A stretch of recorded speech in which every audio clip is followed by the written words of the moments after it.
Everyone, welcome back to the Samajik Guru channel. आज हम करने जा रहे हैं क्लास 8th के सोशल स्टडीज का सैंपल पेपर नंबर 1 जो कि हेल्प करने वाला है आपके फाइनल एग्जाम्स में। तो वीडियो को स्टार्ट करते हैं, बट उससे पहले अगर चैनल पे नए आए हैं तो चैनल को फटाफट से सब्सक्राइब कर लो, क्योंकि यहाँ पर इस तरीके का हेल्पफुल कंटेंट अपलोड होता रहता है। बच्चों, ये लास्ट ईयर का बोर्ड एग्जामिनेशन का पेपर है, एग्जाम्स के पॉइंट ऑफ व्यू से इंपॉर्टेंट है, और इससे आपको ये भी पता चलेगा कि पेपर पैटर्न किस तरीके का आता है, कौन कौन से क्वेश्चन इंपॉर्टेंट है। ठीक है, इसके अलावा हम लोग मैप पॉइंटिंग भी करेंगे, तो वीडियो के एंड तक जरूर बने रहिएगा। तो चलिए स्टार्ट करते हैं। पेपर आपका 80 मार्क्स का आएगा, टाइमिंग आपको 3 आवर्स की दी जाएगी। ठीक है, सभी क्वेश्चन कंपलसरी है। क्वेश्चन पेपर में 6 पार्ट्स होंगे। ठीक है, पार्ट ए जो है उसमें मल्टीपल चॉइस क्वेश्चन है, पार्ट बी में very short answer type question, part C short answer type question है, part D long answer type question है, part E resource based question है जिसमें कि आपको पैराग्राफ दिया जाएगा और उसमें से क्वेश्चन पूछे जाएंगे। ठीक है, और पार्ट एफ जो है वो मैप रिलेटेड क्वेश्चन है। ठीक है, क्वेश्चन के आगे जो भी नोट दिया गया होगा उसके अकॉर्डिंग आपने आंसर करना है। तो पार्ट ए स्टार्ट करते हैं। मल्टीपल चॉइस क्वेश्चन 1 मार्क्स के 16 क्वेश्चंस हैं। Which of the following resources come under the category of abiotic resources? तो कौन सा जो संसाधन है वो अबायोटिक रिसोर्सेज के अंदर आता है?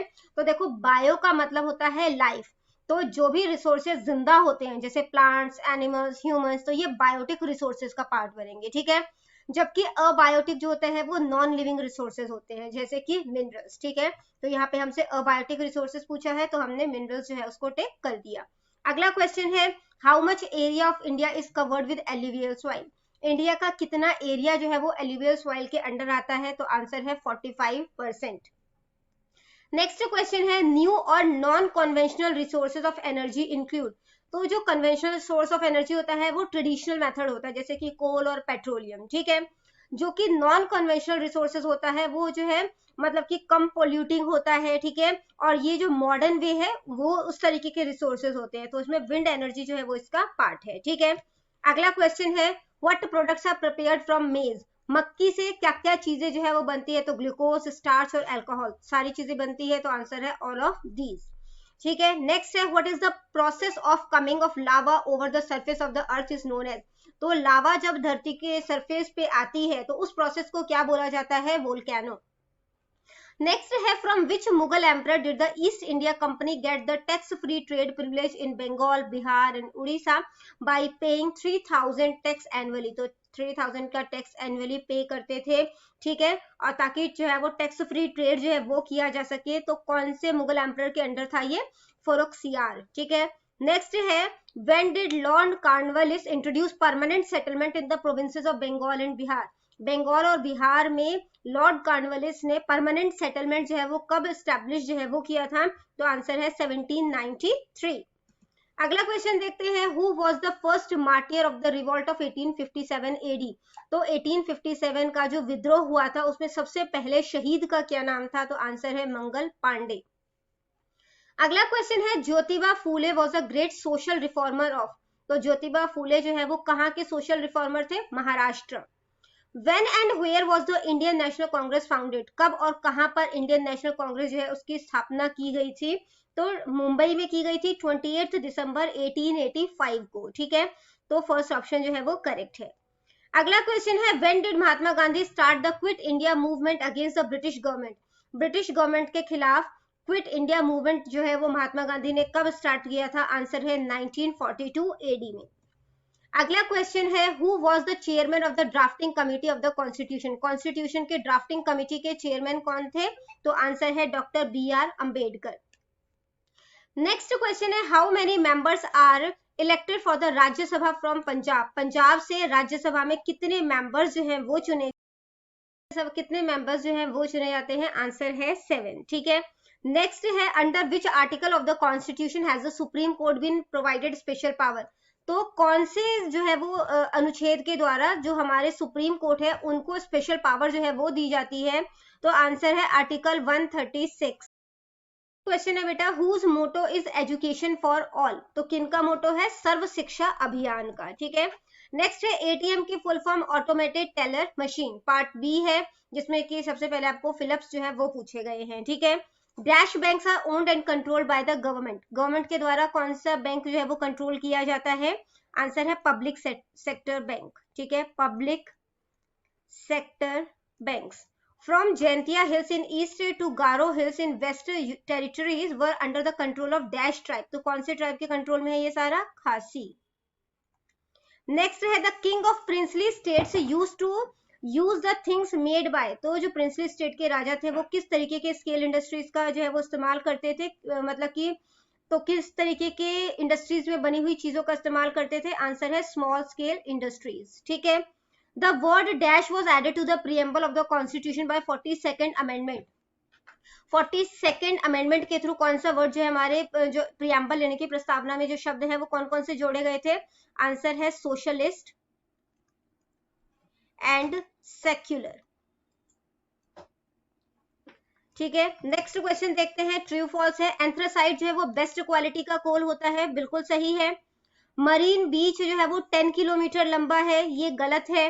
जुडिशरी जो है उसको संविधान का संरक्षक कहा जाता है, बिल्कुल सही है. कॉन्स्टिट्यूशन के अकॉर्डिंग डिस्क्रिमिनेशन जो है वो किया जा सकता है रिलीजन के बेसिस पर, कास्ट के बेसिस पर, सेक्स और रेस के बेसिस पर, तो ये गलत है, ठीक है. नेक्स्ट है बेटा कि answer the following question in one word और वन सेंटेंस, कि हमें ओशियन से क्या मिलता है, what do we get from the oceans. तो हमें फिशेस मिलती है, पर्ल्स यानी कि मोतियां मिलती है, शेल्स मिलता है, डायमंड मिलता है, ठीक है. इसके अलावा पेट्रोलियम सब्सटेंसेस जो है वो सी कोस्ट से निकाले जाते हैं. अगला क्वेश्चन है डिजास्टर जो है वो क्या होता है? तो hazards which when taken the form of dangerous accident. तो वो मतलब कि कोई इस तरीके का हैजार्ड जो कि डेंजरस एक्सीडेंट का जो है वो फॉर्म ले ले, ठीक है, उसका रूप ले ले, उसे जो है वो डिजास्टर कहा जाता है. अगला क्वेश्चन है when was the first printing press established in India. पहला प्रिंटिंग प्रेस जो है वो कब स्थापित किया गया था? 1557 में. किन्होंने किया था? पुर्तगीज ने, ठीक है. नेक्स्ट क्वेश्चन है लिंग्विज्म जो है वो क्या होता है? When discrimination is based on the is made on the basis of language. जब लैंग्वेज के बेसिस पर जो है भेदभाव किया जाता है, ठीक है, और वो नेशनल मुद्दा बन जाता है, तो उसे लिंग्विज्म कहा जाता है, जिसमें बेसिकली एक पर्सन जो है वो अपने लैंग्वेज को ज्यादा इंपोर्टेंस देने लगता है. पार्ट सी में सभी क्वेश्चन कंपलसरी है, सभी क्वेश्चन 2-2 नंबर के हैं, 30 to 50 वर्ड्स में आंसर करना है. How can you conserve the resources properly. आप संसाधनों को किस तरीके से संरक्षित रख सकते हो? तो रिसोर्सेज को बर्बाद नहीं करना, उसे रिसाइकल करना है. Rules should be made regarding resources. जो रिसोर्सेज को किस तरीके से इस्तेमाल करना है इसके लिए जो है वो रूल्स बनाए जाने चाहिए. इसके अलावा people should be made aware regarding the conservation of resources. लोगों को अवेयर किया जाना चाहिए कि किस तरीके से वो इन संसाधनों का इस्तेमाल करें. अगला क्वेश्चन है how many types of cotton are there on the basis of length of its staple. रेशे के आधार पर बताना है कि कॉटन कितने तरीके के होते हैं. तो 3 तरीके के होते हैं, long staple cotton, medium staple cotton और शॉर्ट स्टेपल कॉटन, ठीक है. नेक्स्ट है how do books as historical sources help us. Book जो है हिस्टोरिकल सोर्सेज की तरह हमारी मदद किस तरीके से करते हैं? With the invention of printing press in modern time, many books were published in Indian languages.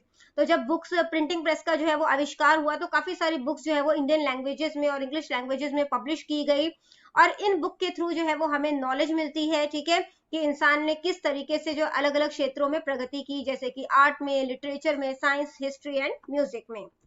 Next question है बेटा कि when, where and by whom was the Namdhari movement founded. Namdhari movement किनके द्वारा कब और कहाँ खोजा गया था? श्री सतगुरु राम सिंह जी फाउंडेड नामधारी मूवमेंट में, ठीक है, ऑन 12 अप्रैल 1857 एडी में. अगला क्वेश्चन है बेटा कि क्वेश्चन है कि इंडिया में जुडिशरी को किस तरीके से इम्पार्शियल जो है वो किया गया. Many steps have been taken to make the judiciary independent and impartial, such as appointment of judges, their salaries, etc. has been fixed differently than for the other government official. तो इनको जो basically जो यहाँ पे जजेस वगैरह होते हैं या उनकी जो सैलरीज होती है उनको जो है उससे गवर्नमेंट का जो है वो बेसिकली कह सकते हो हस्तक्षेप जो है वो नहीं होता, ठीक है. पार्लियामेंट्री गवर्नमेंट के मेन फीचर्स जो है वो बताने हैं. तो यहाँ पर जो नॉमिनेटेड और रियल एग्जीक्यूटिव होता है उनमें अंतर होता है. लीडरशिप प्राइम मिनिस्टर के अंडर होती है. एग्जीक्यूटिव और लेजिस्लेटिव में क्लोज रिलेशनशिप होता है. अपोजिशन पार्टी जो है वो लीगली रिकॉग्नाइज होती है, ठीक है. इसके अलावा कलेक्टिव एंड इंडिविजुअल रिस्पॉन्सिबिलिटी होती है.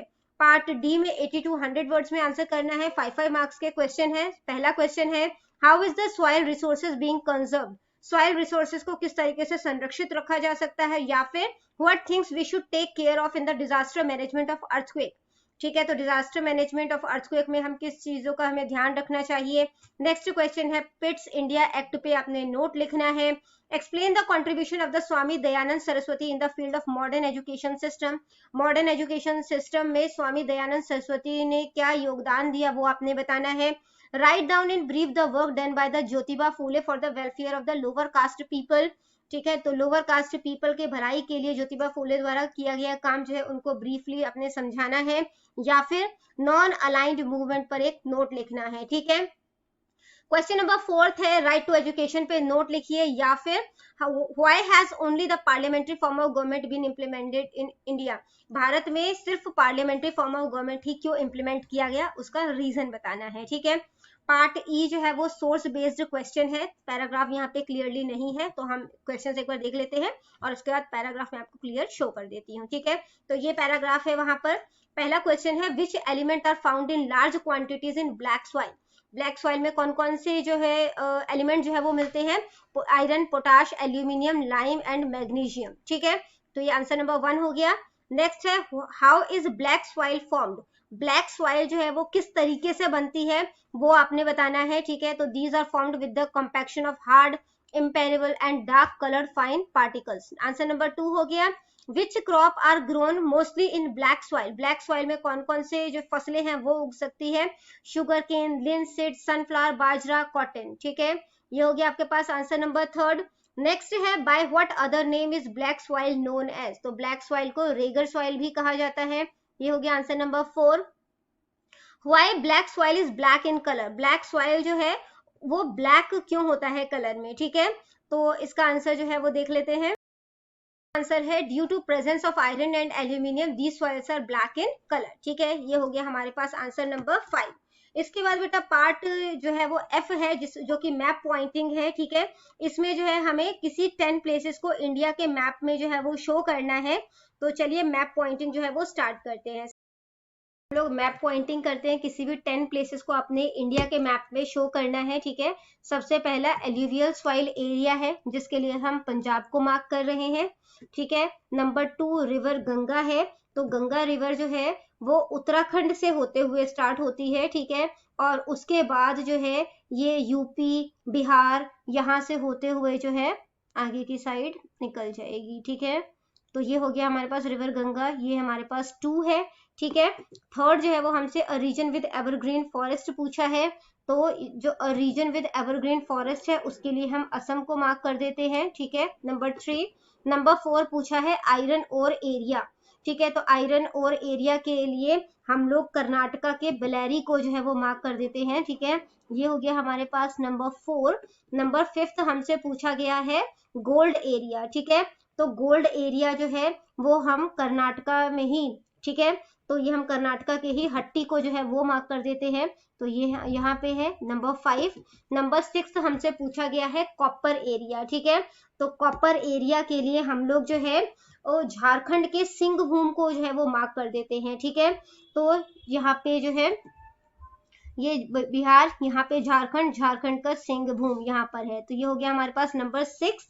नंबर 7 जो है वो हमसे मैग्नीज एरिया पूछा है। ठीक है, तो मैग्नीज एरिया जो है उसके लिए हम लोग जो है इसके लिए हम लोग मध्य प्रदेश के बालाघाट जो है उसको जो है वो शो कर देते हैं। ठीक है, यहाँ पे हो गया हमारे पास नंबर 7। इसके बाद कॉटन प्रोड्यूसिंग एरिया है, तो कॉटन जो है वो हम गुजरात मार्क कर देते हैं। ठीक है, नंबर 8 हो गया। 9th है राइस प्रोड्यूसिंग एरिया, तो राइस के लिए हम यूपी को मार्क कर देते हैं। नंबर 9 हो गया। जूट प्रोड्यूसिंग एरिया, जूट के लिए जो है हम लोग वेस्ट बंगाल को मार्क कर देते हैं, जूट नंबर 10 है। ठीक है, उसके बाद नंबर 11 हमसे पूछा गया है a state with permanent settlement. ठीक है, तो परमानेंट सेटलमेंट वाले स्टेट जो हैं वो कौन से होते हैं, तो वो थे हमारे पास जो बिहार, झारखंड, वेस्ट बंगाल एंड उड़ीसा है। ठीक है, तो हम उसके लिए बिहार को मार्क कर देते हैं, ये हमारे पास नंबर 11 है। ठीक है, इसके बाद हमसे पूछा गया है next first cotton cloth industry. तो फर्स्ट कॉटन क्लॉथ इंडस्ट्री जो है वो बॉम्बे में स्टैब्लिश की गई थी। ठीक है, तो बॉम्बे जो है यहाँ पर इसको मार्क कर देते हैं। ये कौन सा नंबर था हमारे पास, फर्स्ट कॉटन क्लॉथ 12। ठीक है, तो यहाँ पे हम 12 मार्क कर देते हैं। उसके बाद जो है वो हमसे पूछा गया है फर्स्ट टी प्लांटेशन, तो वो आसाम में किया गया था। ठीक है, यहाँ पर हो जाएगा हमारे पास नंबर 13। नेक्स्ट इसके बाद बोला गया है मरीना बीच, तो मरीना बीच जो है वो जो है कहाँ पे है, तो मरीना बीच जो है ये आपको मैप में इस स्टेट में, ठीक है, जो कि हमारे पास है तमिलनाडु। तमिलनाडु में इधर जो है वो मरीना बीच है, ये हमारे पास हो गया नंबर 14। और लास्ट है गेटवे ऑफ इंडिया, तो ये आपको जो है वो यहाँ पर देखने को मिलेगा नंबर 15। ठीक है, तो बच्चों ये वीडियो हो जाती है हमारे यहीं पे खत्म। इनकेस आपको कोई भी डाउट है तो कमेंट सेक्शन में क्वेश्चन कीजिए, रिप्लाई करने की पूरी कोशिश करूंगी। Thank you very much and all the best for your exams. Bye bye.